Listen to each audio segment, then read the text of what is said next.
School में बच्चे नहीं हैं इसलिए स्कूल बंद कर दिया जाए। क्या स्कूल बंद कर देना ही बच्चों के कम संख्या का वाहिद हल है, या सरकारी स्कूलों में गिरती छात्र संख्या को बढ़ाने के उपाय भी किए जा सकते हैं? आखिर क्यों योगी सरकार 5000 सरकारी स्कूलों को बंद कर देना चाहती है? और क्या स्कूल बंद करने का जो रीज़न सरकार बता रही है वो सही है? वीडियो में इन सभी सवालों के जवाब तलाश करेंगे। फिलहाल चैनल को सब्सक्राइब, फेसबुक पेज को फॉलो कर लें। दूसरी खबरों और तज्ज़ियाती रिपोर्ट्स के लिए हमारी वेबसाइट newsg24.in पर विज़िट कीजिए। हमारे डिजिटल मीडिया हाउस प्रोजेक्ट को सपोर्ट करने के लिए newsg24 की आर्थिक सहायता कीजिए, लिंक डिस्क्रिप्शन में है। ये खबर आप सभी ने देखी और सुनी होगी कि योगी सरकार 5000 सरकारी स्कूलों पर ताला लगा देना चाहती है। वजह, इन स्कूलों में छात्रों की कम संख्या है। सवाल पैदा होता है कि इन स्कूलों में ऐसा क्या हुआ जिससे छात्रों की संख्या 50 से भी कम हो गई। जिन स्कूलों में कभी 100-200 बच्चे हुआ करते थे, अचानक उन स्कूलों में 50 छात्र भी नहीं रहे। आखिर ये दुर्दशा हुई कैसे? चूक सरकार से हुई या अधिकारियों ने लापरवाही बरती? स्कूल बंद करने से पहले कम से कम इन बातों की समीक्षा तो होनी ही चाहिए। सरकारी स्कूलों में लगातार घट रही छात्र संख्या मात्र सरकार या किसी एक वजह को जिम्मेदार नहीं ठहराया जा सकता।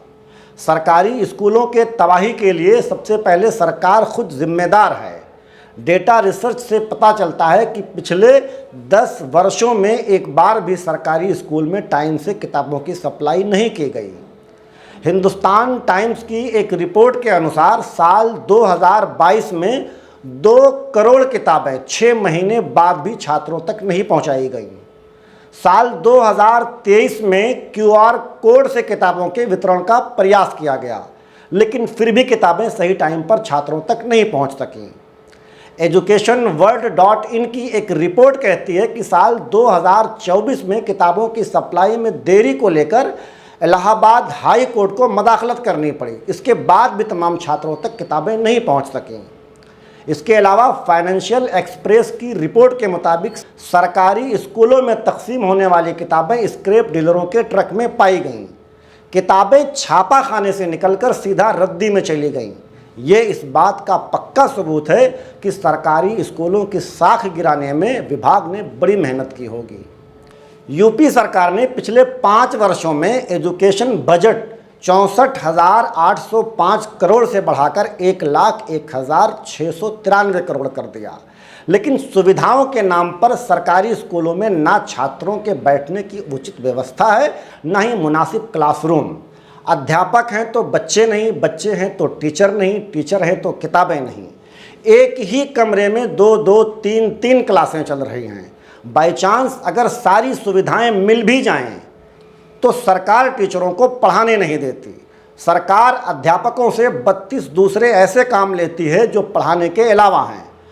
बच्चों का भविष्य संवारने जैसे अहम काम के साथ अन्य सेवाएं लेने से भी सरकारी स्कूलों के परफॉर्मेंस पर फर्क पड़ता है। सरकारी स्कूलों में छात्रों की संख्या दर घटने का एक बहुत बड़ा कारण ये भी है। छात्र सरकारी स्कूलों में पढ़ने आते हैं, लेकिन अध्यापक किसी और काम में मसरूफ़ हैं। टेक्नोलॉजी और कंपटीशन के इस दौर में जब अभिभावक बच्चों की तालीम पर अपना सब कुछ झोंक देना चाहते हों, ऐसे में इस लचर व्यवस्था वाले सरकारी स्कूलों में अपने बच्चों का फ्यूचर कौन बर्बाद करना चाहेगा? सरकार का कहना है कि इन 5000 स्कूलों को बंद करने से संसाधन का बेहतर इस्तेमाल होगा, क्वालिटी एजुकेशन में बेहतरी आएगी। हालांकि स्कूलों को बंद करने का मतलब संसाधन को कम करना है। अब संसाधन कम करने से क्वालिटी कैसे बिल्ड होगी, ये सरकार को साफ करना चाहिए।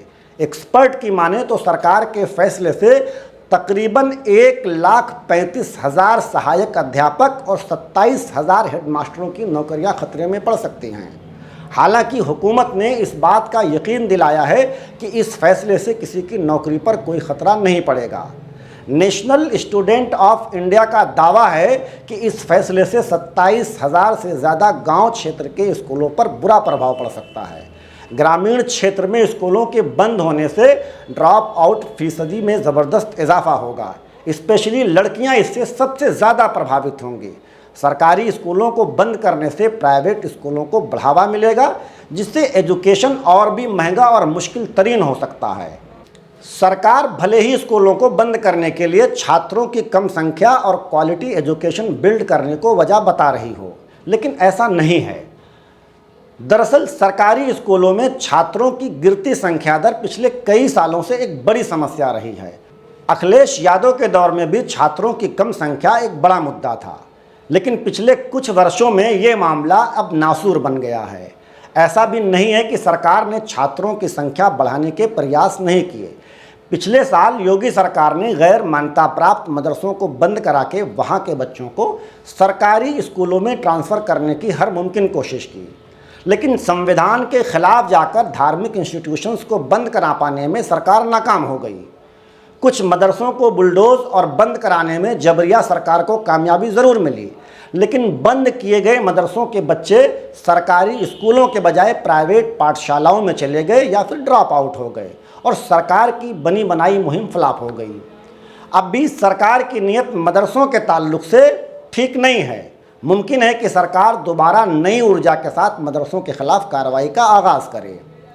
स्कूलों में छात्रों की संख्या कम है, इसका हल स्कूल बंद करना नहीं, बल्कि संख्या बढ़ाने के उपाय किए जाएं।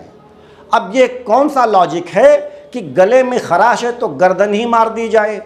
सरकारी स्कूलों में छात्रों की कमी का एक सीधा सा मतलब ये भी है कि सरकारी स्कूलों में कुछ तो कमी है, जिसकी बिना पर गार्जियन अपने बच्चों का एडमिशन सरकारी स्कूलों में नहीं कराना चाहते।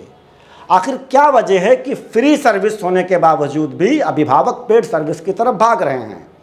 सरकार को इस पर विचार करना चाहिए। सरकार के पास इतना संसाधन होते हुए भी प्राइवेट स्कूल सरकारी स्कूलों से आगे कैसे निकल गए? सरकारी स्कूलों के गिरती साख के लिए अगर विभाग जिम्मेदार है तो उसके खिलाफ कार्रवाई की जाए। टीचर या स्कूल समितियां जिम्मेदार हैं तो उन्हें बर्खास्त किया जाए, और अगर सरकार खुद जिम्मेदार है तो इसकी नैतिक जिम्मेदारी लेते हुए एजुकेशन मिनिस्टर को इस्तीफ़ा देना चाहिए। सरकारी स्कूलों का लेवल अगर बहुत अच्छा नहीं सिर्फ अच्छा कर लिया जाए तो 5000 स्कूल बंद करने के बजाय 5000 स्कूल और खोलने पड़ जाएंगे। दिल्ली में इससे पहले केजरीवाल की सरकार को एक उदाहरण के तौर पर लिया जा सकता है। फिलहाल सरकारी स्कूलों को बंद करना गरीब बच्चों को एजुकेशन से महरूम करने के बराबर होगा। आज सरकारी स्कूलों में सिर्फ वही बच्चे पढ़ने जाते हैं जिनके गार्जियन प्राइवेट स्कूलों की महंगी फीस और किताबों का बोझ नहीं उठा सकते। राइट टू एजुकेशन एक्ट के तहत ये सरकार की जिम्मेदारी है कि ऐसे गरीब और नादार बच्चों के भविष्य को तबाह होने से बचाए।